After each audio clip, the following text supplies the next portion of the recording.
Тоқтаңызшы, бұл кішкентай сәбиді көріп тұрсыз ба? Ол кеше ғана кішкентай ғана құндақта жатқан еді. Ал қазір өз әлемін ашып жатыр. Иә, бұл 4 айлық сәби. Ол алғаш рет өз қолын ашып жұмады, айналасына қарайды, таныш жүздерді таниды. Кішкентай жүрек үлкен әлемді зерттеуге дайын. Бүгін сізбен бірге 4 айлық баланың дамуын ашамыз. Алда ата-ананы таңғалдыратын сәттер көп. 4 айлық баланың физикалық дамуына келетін болсақ, балаңыз басын ұзақ ұстай алады. Ішіне жатқызғанда қолына сүйеніп көтеріледі. Қолына тиген затты ұстауға, аузына апаруға тырысады. Қимылдары ширақтанып, айналасына қызығушылық артады. Ал сезім мүшелеріне келетін болсақ, түрлі дыбыстарға басын бұрады. Анасының дауысын тез таниды. Түрлі түсті ойыншықтарға ұзақ қарап, көзбен қадағалайды. Ал әлеуметтік дамуына келетін болсақ, жымиып күле бастайды. Әңгімелескенде гу-гу-гу, а-гу деп дыбыстар шығарады. Бөтен адамдарға қызығып, кейде күліп, кейде жылап реакция береді. 4 айлық сәбиге ең дұрыс тағам анасының сүті.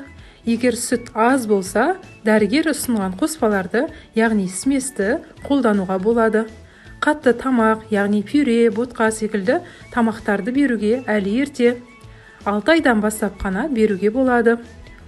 Бұл кезеңде тамақтану аралығы шамамен 3-3,5 сағат. Кешкі уақытта кей балалар бір рет ұзақ ұйықтап, бір тамақты өткізіп кетуі мүмкін. Бұл қалыпты жағдай. Құрметті ата-аналар, балаңызды ойын арқылы дамытатын болсаңыз, сылдырмақ, түрлі түсті ойыншықтар беріңіз. Ішіне жатқызып, айналасына дыбысы бар ойыншықтарды қойыңыз. Қолыңызға алып, ән айтып беріңіз.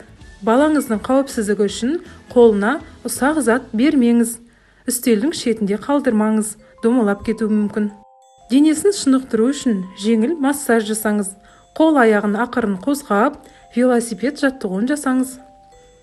Ал ұйқысы күніне орта есеппен 14-15 сағат ұйықтайды. Ұйықтайтын бөлме тыныш, жарығы жұмсақ болу керек. Эмоциялық байланысын арттыру үшін балаға жиі сөйлеп, ән айтып, жымиып қараңыз. Әрбір әрекетіңізді сөзбен түсіндіріңіз. Мысалы, қазір жүргегіңді ауыстырамын. Міне, анаң сені құшақтап тұр деген сияқты. Сонымен 4 айлық бала кішкентай болса да қарқынды дамып келе жатқан кезеңде. Оның дамуына сіздің махаббатыңыз бен назарыңыз көп әсер етеді. Егер видео ұнаса лайк басып, достарыңызбен бөлісуді ұмытпаңыз. Ал пікірге балаңыздың 4 айында қандай қызық қылықтар жасап жатқанын жаза кетіңіз. Келесі видеода 5 айлық баланың дамуы туралы айтатын боламыз. Келесі кездескенше.